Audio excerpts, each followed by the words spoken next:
கோபாலுடைய வாக்குமூலத்தை பதிவு செஞ்சுக்கிட்டீங்கல்ல, அவரை அரெஸ்ட் பண்ணுங்க. அரெஸ்ட் பண்ண சொல்ற? என்ன அரெஸ்ட் பண்ண சொல்ற? ஆமா, அது என்னுடைய கடமை. உங்கள் வாயால் அந்த வாக்குமூலத்தை வரவழைக்க வேண்டும் என்பதற்காகத்தான் நாங்கள் எல்லோரும் சேர்ந்து இந்த நாடகம் ஆடினோம்.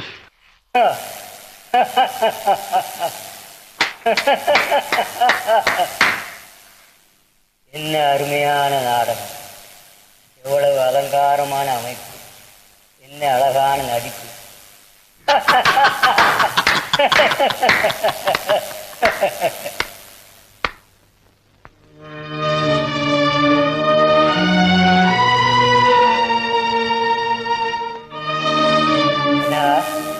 மனைவியா அடையணுங்கிறதுக்காகத்தானே என் ரகசியங்களை எல்லாம் என்ன மறந்து வெளியிட்டேன்.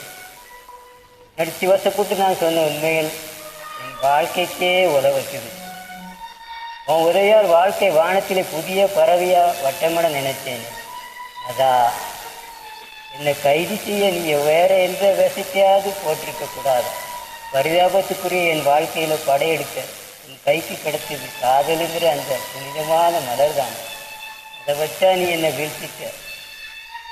ஐயோ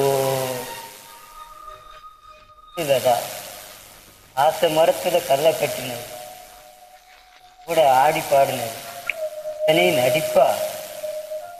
இல்லதா நடிப்பா? இல்ல இல்ல இல்ல. ஆமா கோபால், நான் நடிக்கிறதுக்காகத்தான் இங்க வந்தேன். கடமைக்காக ஆரம்பத்துல கொஞ்சம் நடிக்கவும் செய்தேன் கோபால். ஆனா தூய்மையான உங்க அன்புக்கு முன்னால என் நடிப்பு தோத்து போச்சு கோபால், தோத்து போச்சு. எவ்வளவோ முயற்சி செய்தும் என்னால நடிக்க முடியல. ஆனாலும் என் கடமையை நான் நிறைவேற்றிட்டேன்.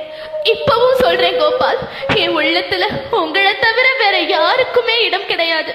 நீங்க எப்ப வந்தாலும் சரி, எப்படி வந்தாலும் சரி, உங்களுக்காகவே என் வாழ்நாள் எல்லாம் காத்திருப்பேன் கோபால், வாழ்நாள் எல்லாம் காத்திருப்பேன்.